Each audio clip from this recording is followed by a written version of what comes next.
Our economy has been governed by multi-billion-dollar corporations for generations, with decisions about the future of our countries made behind closed doors by faceless men. However, over the past 30 years, this dynamic has evolved in a new direction, that of venture capital, where people who invest the enterprises of the future also pick their orientations and, by extension, where everyone else ends up.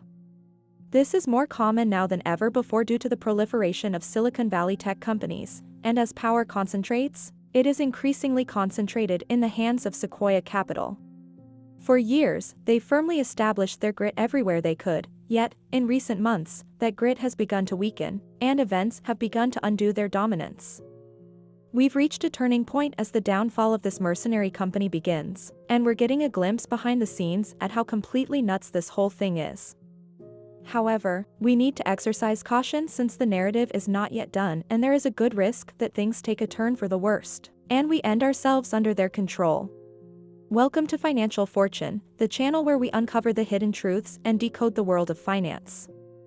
In today's riveting video, we embark on a journey that unveils a startling revelation, the start of the global elite collapse. Join us as we analyze the signs and patterns emerging worldwide, shedding light on the dismantling of established power structures. Get ready to challenge the status quo and explore the implications of this unprecedented shift. This is Financial Fortune. Once again, we hear of the demise of a major Silicon Valley powerhouse, but what exactly is this company, and who are its leaders? Finally, how much influence do they actually have? Sequoia is almost as ingrained in Silicon Valley's tech industry as a company can be. They were there from the beginning, lending money to startups and buying up massive shares of the firms that would eventually rule the globe. As a result of their efforts, PayPal became the largest financial technology company in history. They provided backing as Reddit expanded to become the largest Western-focused online forum. We played a crucial role in the development of WhatsApp and Zoom, and they built Tumblr into a large social media platform with hundreds of millions of users. Google, Yahoo, YouTube, Instagram, and LinkedIn wouldn't exist or have grown as rapidly without their help. Anyone who uses a computer or smartphone does so inside a framework that Sequoia helped establish. And if you're seeing this on YouTube, you're immersed in their environment right this second. And this gets to the heart of the issue with this company.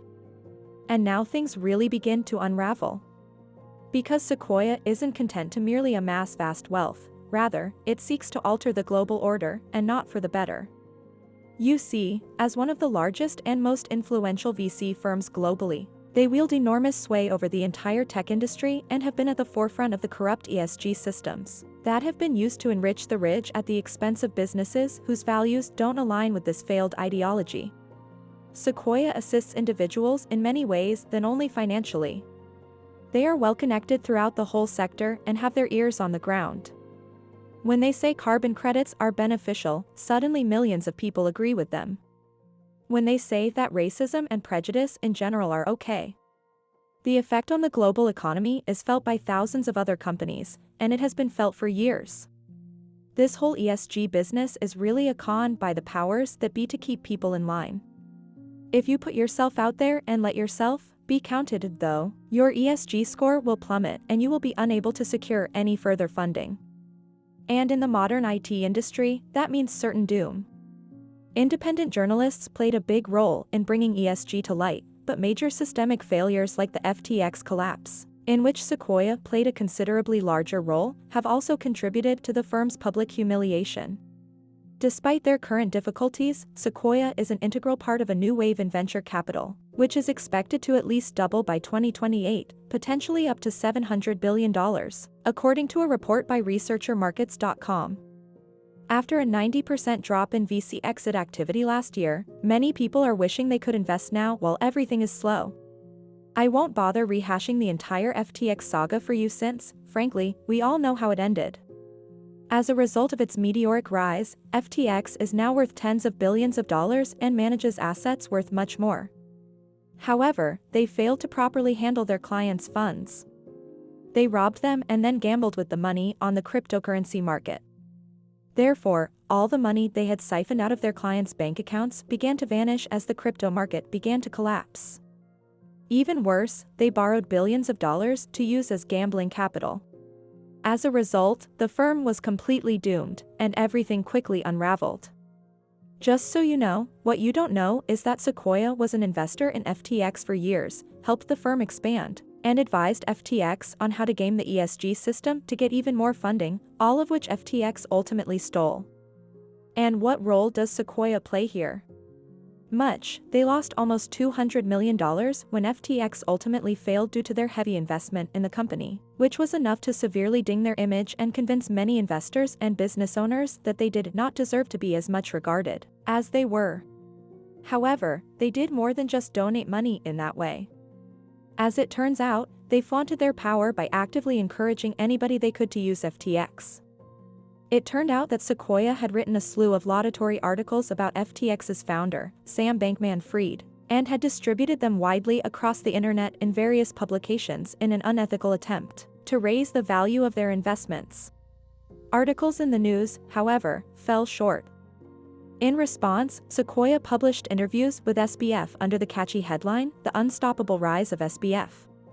During such interviews, they urged as many people as possible to invest in FTX, where their money was subsequently stolen.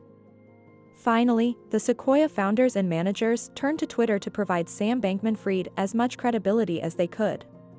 Since it appears that manipulating conventional media wasn't enough, Sequoia has gone about erasing any traces of these posts in an apparent admission of guilt. Definitely not attractive. Those who took Sequoia's advice and invested their money elsewhere are understandably frustrated now that they've lost it all with little hope of ever seeing it again. Even worse, a major class action lawsuit has been filed against Sequoia Capital because it steered investors to FTX, assured them their investments were secure, and then stole them. The most bizarre aspect of this litigation is the speculation that Sequoia Capital, which is not quite confident in its innocence and would suffer much from the publicity surrounding a public court battle, may actually settle the claim for the courts. Even more intriguing is the possibility that if Sequoia settles the lawsuit, it will pave the way for other corrupt VCs to be sued for their failures. Given the prevalence of outlet frauds in today's market, this could fundamentally alter the nature of the venture capital industry and reduce it to a shadow of its former self. Sequoia has stronger links to the SVB than anyone expected since the SVB raised $2 billion to fund other VC companies last year, and they invested $234 million in Sequoia. And if that weren't bad enough, the First Republic is also embroiled in this fight.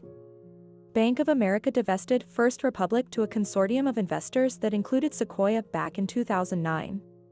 This was strange because the VC company is meant to specialize in technology, and it remains strange because I just now uncovered a 2020 article detailing all the reasons why this investment was absurd then and is absurd now. Of doubt, scandals, and financial failures have been catastrophic for Sequoia, but they are only part of the company's troubles. Klarna, the dominant purchase now, pay later firm, is a prime example of one of their favorite investments that has just taken a beating. However, it has become clear that this market is extremely crowded, making it difficult for individual businesses to differentiate themselves and resulting in razor-thin profit margins.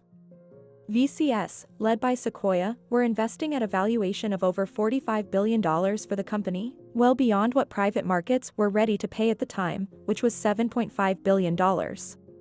Not only that, but this is occurring in the private sector, where price drops are anticipated to be milder and to take longer to materialize. However, this is the current reality of DC and the free market. This is the current condition of Sequoia. In 2023, they are a complete disaster with their image in shreds and their failures dominating the news. What comes next is a gradual but very real decline in their power to affect the world in the way they've been striving so frantically to achieve. This process is called the erasure. And that concludes our thought-provoking analysis of the start of the global elite collapse, a transformative event reshaping the world as we know it. We hope this video has provided you with valuable insights and a fresh perspective on the changing dynamics of power. Remember to like, subscribe, and hit the notification bell to stay updated with our latest videos. At Financial Fortune, we strive to empower you with knowledge and navigate the complexities of the financial world. Thank you for joining us today.